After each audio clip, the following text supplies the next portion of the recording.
I have a teacher, Alvin Samrat, who I mentioned in the book quite a bit, who was a lovely old guy. And there's a number of things I remember of him. Let me first tell you the good thing. He's a very distinguished Harvard professor. And he says, the most important thing for me in my life is going to bed and putting my hand on my wife's naked bum. And then I know that life is okay. And that's the most important lesson I learned from my great teacher. And the other thing he taught us is that hate makes the world go round. And that's another painful lesson. So that's all part of us. And so that's what I've been struggling with. People often ask me, what is your interest in trauma and where does it come from? You can always tell stories, and everybody has a story, and stories are just stories. But I think it has something to do with the fact that my father was an ardent opponent to the Nazis. And when I was born in 1943, my father was in a concentration camp, ready to be killed by the Germans for his beliefs. And he met a German soldier who was also a fundamentalist Christian like my father was, and they got into cahoots with each other. And one day the whole camp was being shipped to an extermination camp, and that German soldier told my father, you have diarrhea, you need to go to the bathroom and take care of your bowels. And when my father came out of the bathroom, everybody had been shipped off to be killed, and my father came out, and the soldier said, oh, I forgot that you were there. Well, the camp is empty, why don't you go home?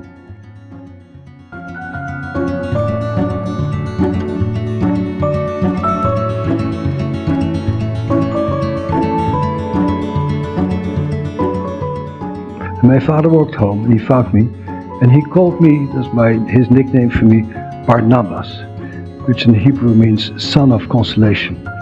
And that became an important part of my identity. And then my father was a very harsh man. And he would have a motto in the family in which he said, obedience without talking back. You have to absolutely do everything I tell you to do.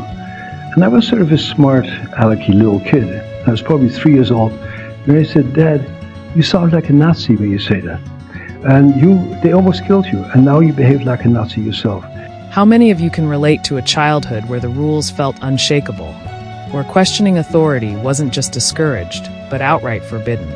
Maybe it was a parent who meant well but ruled with an iron hand. Maybe it was someone carrying their own past wounds, shaping how they saw control. For me, it was my mom. She wasn't cruel, but she was strict, like zero room for negotiation strict. If she said to do something, it wasn't a suggestion. And me? I had a mouth on me, even as a kid.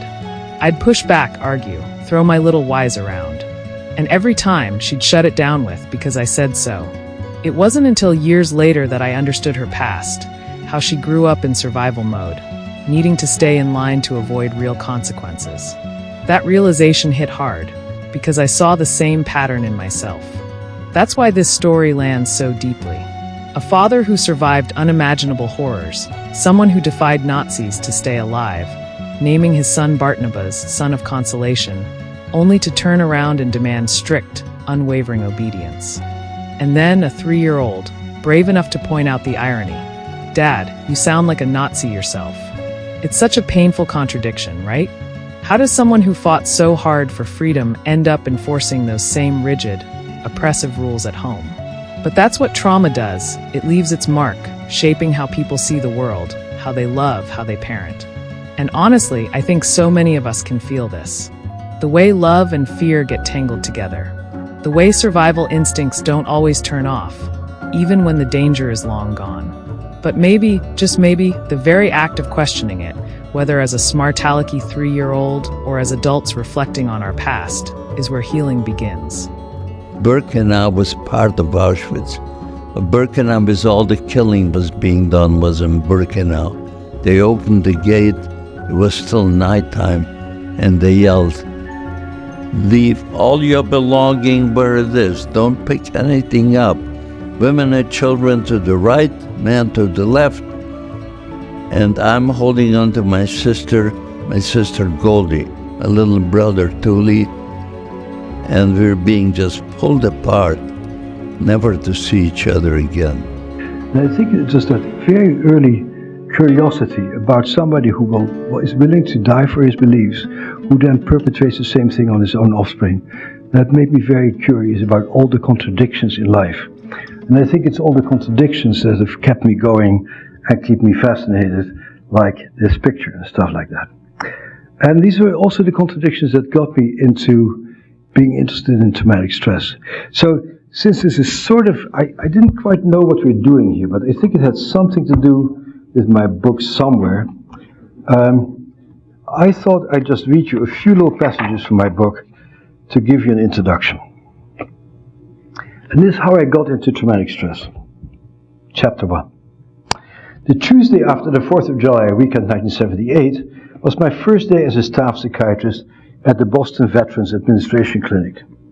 As I was hanging a reproduction of my favorite Bruegel painting, The Blind Leading the Blind, on the wall of my new office, I heard a commotion in the reception area down the hall. A moment later, a large, disheveled man in a large, stained three-piece suit, carrying a copy of Soldier Fortune magazine under his arm, burst through my door.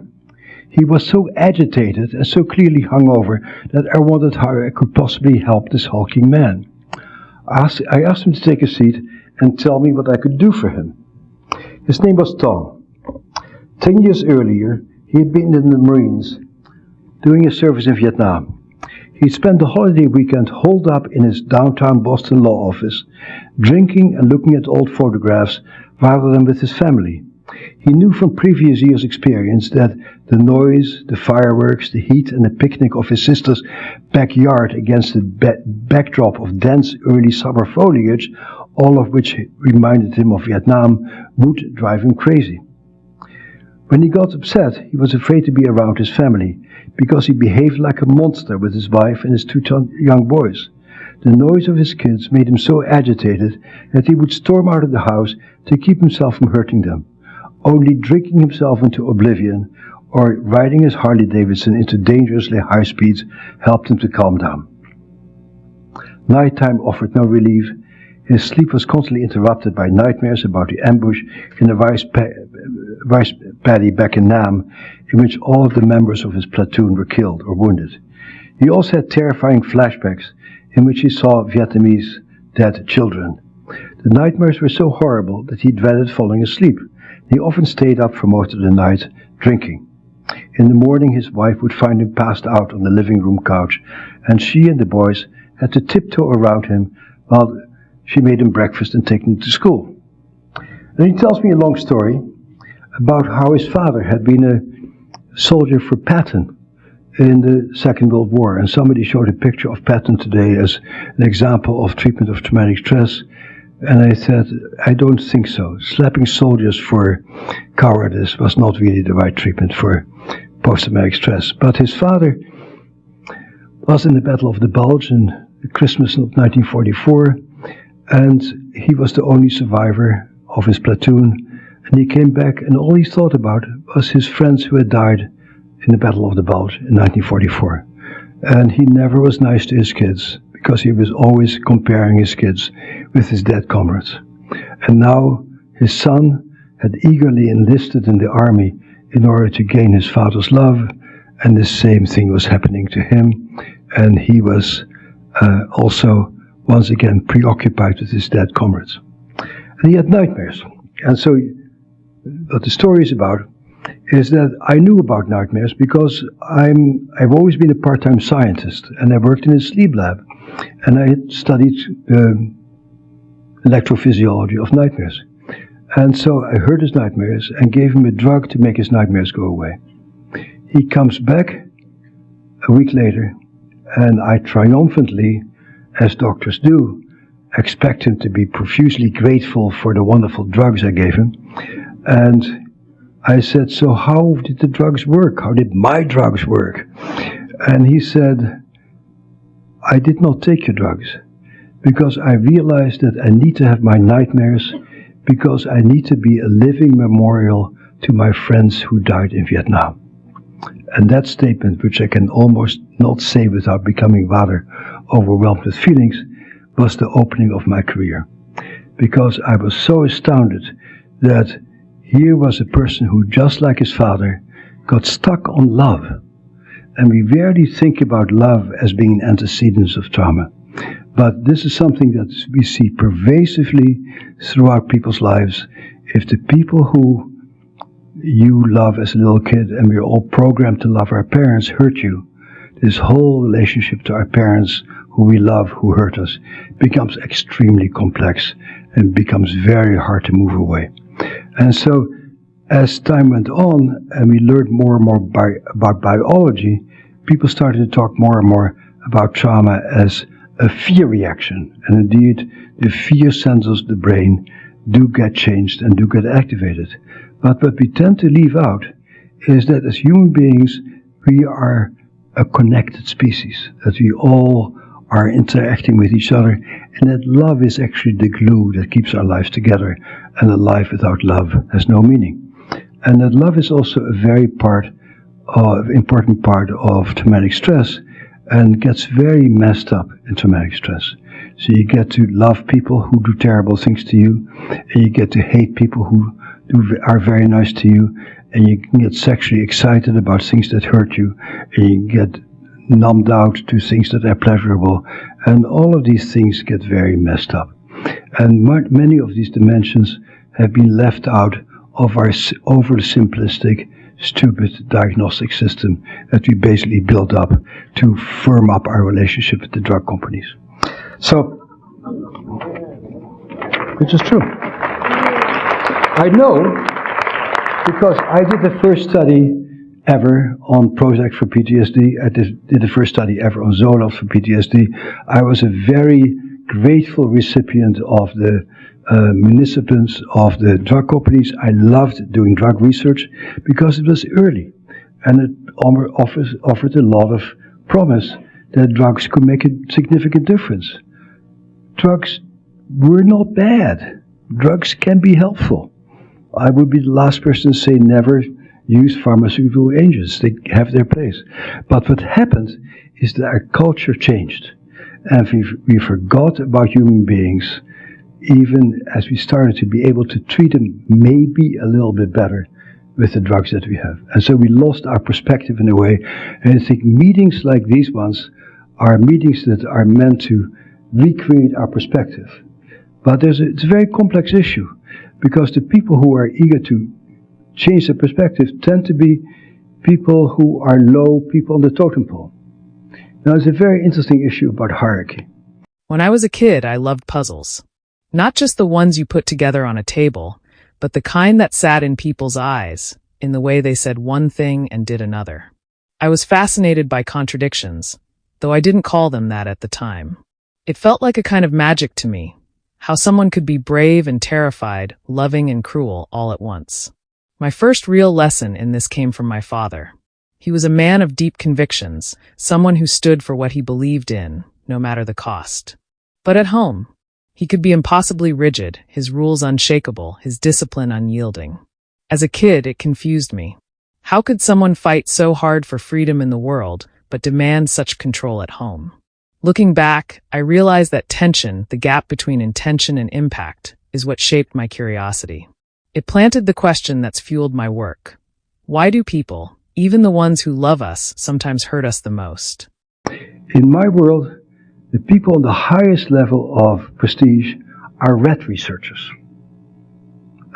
Because rats, things you can easily manipulate, they can really be scientists. So right now we have many articles by rat researchers who tell clinicians how to treat their human patients. It's an old thing. I would really not tell rat researchers how to treat their rats better on the basis of what I know about human beings. But the hierarchical situation in our hierarchy is that if you have a nice little laboratory where you can really do things very cleanly, you are the better scientist than all of you who work with gang members, teenage pregnancy people, abused kids, because you are the low people on the totem pole. And so it's a very curious power issue. And part of what I hope to do with my book is to encourage you to take more power And when people tell you to give your patients bullshit diagnosis, like oppositional defiant disorder or bipolar disorder, they say, no, I'm not going to do that, because that is nonsense. That's not what my patients suffer from. I want to be a real diagnostician. I want to really identify what my patients are suffering from, and not some stupid list that was made up by a bunch of people who run a laboratory but never see a human being in their lives. So these are very complex issues that get played out in very complex ways and have a lot to do with money and power, etc., etc. So good luck to you. So this is the end of this chapter. In the 3 decades since I met Tom, we have learned an enormous amount, not only about the impact and manifestations of trauma, but also about ways to help traumatized people find their way back. Since the early 1990s, brain imaging tools have started to show us what actually happens inside the brains of traumatized people. I happened to again be lucky and be at the right time in the right place, and my group did the very first neuroimaging study ever about traumatized people, and we found some very interesting findings. And what did we find on that first neuroimaging study is that when people remember their trauma, their whole frontal lobe goes offline. So the whole part of their brain that has to do with thinking, figuring things out, and telling you what's right and wrong goes offline.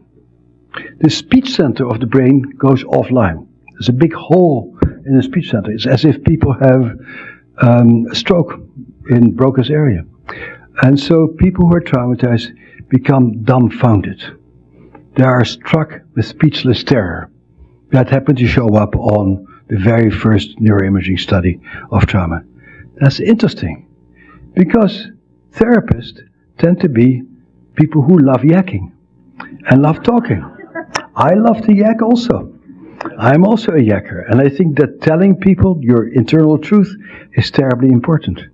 But when you come to the very core of your trauma, you're speechless. You cannot really tell what happened, because your brain is dumbfounded. And so for me, that opened up a whole quest, which happened to be a very joyful and interesting quest, and I'll show you some examples of it, of how do you get to that pain, that hurt, that frozenness, while you bypass language. And so in the past few years we did the first NIMH-funded study of yoga for PTSD, and it turned out that yoga had better results in a very, very impaired population than any drug treatment had ever had on any traumatized population. So that sort of opens up some very interesting questions, that you can actually learn to calm your brain and your body down more effectively than drugs by engaging in practices that are important for some people over there, far away, uneducated, stupid people who just sit on mountaintops, sitting on their butt in lotus position, breathing. And somehow these people have something to offer to us in Los Angeles and even to us in Boston about how you can regulate yourself. And it becomes very clear that probably those strange things that people developed in India and China were probably developed to help people deal with trauma, because India and China are not any more reasonable or safe countries than we live in, but they have another way than we have, besides our Western way, is to take a drug and to take a swig and to drown our sorrows in alcohol. And somehow these Chinese and these Japanese and these Chinese and these Africans have found other ways of calming your body down that does not involve chemicals, which is quite interesting. So one of the things that we get with globalization, we start learning from other people. And so now we get the interesting situation that Americans sometimes have a little bit of a high opinion about themselves. Have you ever noticed that? And so we have the answer. And certainly this whole evidence-based stuff that you now get is based on studies on patients who, all the patients that you see would be excluded from any of the studies because your patients are too crazy, drug addicted, upset, freaked out, and unstable to ever be in a scientific study. So you have evidence-based treatments that are based on a population that has nothing to do with the populations that you treat.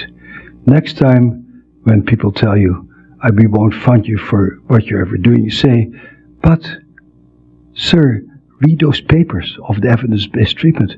They got a 10% improvement on people who were much healthier than the people I'm trying to treat. And so can we show you some evidence-based treatment about people who are as crazy and sick and upset and weird as the people who I treat? Can you please show me the studies that really show that work? And that's part of our challenge, is to do studies on real people, the very disrupted people. And then I get amazed when a colleague of mine, Jenny Phillips, goes into an Alabama jail. I don't know how the hell she got the courage together, but she got people in a maximum security prison, and she got a group of meditators in there and taught them Vipassana meditation. To be still and quiet and to notice your internal world for 7 days in a row, during which you don't say a word to anybody. It's very hard. You can just about only do that in a captive population. But after 7 days of shutting up and just meeting your internal demons and feeling yourself, from what I can see from all the case reports and the movies I see, these people had real outcomes. The sort of outcomes we rarely get to see in our clinical practice. So now, is Vipassana meditation the thing you should do? And should insurance companies pay for it? It's up to you to ask for them. I won't do that for you. I'm working hard enough as it is. So it's complex. So the next piece I say here. We have also begun to understand how overwhelming experiences affect our innermost sensations and our relationship to our physical reality, the core of who we are. We have learned that trauma is not just an event that took place sometime in the past. It is mainly an imprint left by that experience on mind, brain and body, most of all the body. Trauma, the story is over, the event is over, it happened a long time ago. It's really no longer relevant. But your body continues to feel as if it's happening right now. You continue to feel heartbroken, your gut continues to be avenged, you continue to be uptight, frightened, tense. And you can say that's because of something terrible that happened in the past, but it doesn't matter. Because right now, when I talk with you over a cup of coffee, I'm terrified. And that's the issue, not the fact that my dad may have bitten me as a 4-year-old. Right now, I cannot have a cup of coffee with you because I start having diarrhea when I look at somebody. That's the issue. And so the trauma lives on in your body right now. And so our challenge is, how do we help people to befriend their bodies, to love their bodies, to feel safe inside of our bodies? That's why the book is called The Body Keeps the Score. Trauma results in a fundamental reorganization of the way mind and brain manage perceptions. It changes not only how we think and what we think about, but also our very capacity to think. We have discovered that helping victims of trauma find words to describe what happened to them is profoundly meaningful, but usually not enough. The act of telling the story doesn't necessarily alter the automatic physical and hormonal responses of bodies that remain hypervigilant, prepared to be assaulted or violated at any time. For real change to take place, the body needs to learn that the danger has passed and to live in the reality of the present. Our search to understand trauma has led us to think differently, not only about the structure of the mind, but also about the processes by which it heals. And let me illustrate that. It's a nice British movie. So it's an English soldier who was in Bosnia. Most people in America don't know about the war in Bosnia. You know, most people in America don't know that we have been at war since 1745, basically, during the French and American and the Indian War. We have been invading other countries incessantly. We have been killing people. We have been killing slaves. We are a murderous country. And so I happened to be in Belgrade when the bombing occurred. Bill Clinton was bombing the Serbs. The Serbs are very bad people, except for her Serbs who I stayed with, who were lovely people. I used to call people in my lab, if they misbehaved, I would say to them, "Don't behave like a Serb." Then I went to Belgrade. I met the nicest people I'd ever met, and I never have said that once since that time. So we get these prejudices. But there was a war going on, and both Europeans and Americans were involved in it. It's in the middle 90s. And he's a soldier who has come back. I'll never forget the day I met Sandra. She wasn't a veteran, wasn't what anyone would call traumatized in the clinical sense. She was a high-powered lawyer, sharp as a blade, but she sat in my office clutching her hands like she was holding herself together. She told me about the way her mother used to hover over her, checking everything, her homework, her clothes, even her tone of voice. "It's because she wanted me to succeed," Sandra said, her voice tight, like she was convincing herself.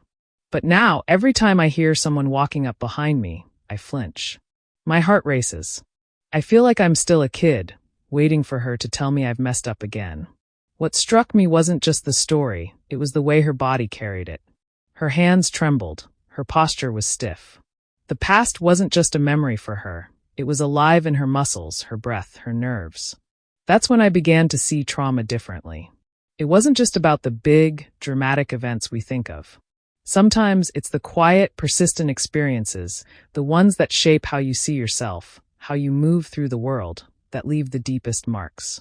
What I've learned over the years is this: healing isn't about forgetting or erasing the past. It's about reclaiming the pieces of yourself that got lost along the way. For Sandra, it wasn't just about working through her mother's perfectionism. It was about teaching her body that she didn't have to live in hypervigilance anymore. For others, it's about learning to breathe again, to trust again, to feel safe in their own skin. What gives me hope is the resilience I see in people. Even when they've been hurt, even when they've been carrying the weight of their past for decades, there's always a spark of something stronger, something that wants to heal. And here's the truth: we can heal. It takes time. And sometimes the tools are unexpected, like yoga, movement, or simply sitting with yourself in silence. But the body knows what it needs to feel whole again. Our job is to listen, to reconnect, and to trust that life on the other side of trauma can be full of light. Don't forget to like, comment, and subscribe to Inside Serene, a channel dedicated to helping you navigate your healing journey. Together, we can break free from the chains of addiction, trauma, and chronic stress, and embrace a brighter future.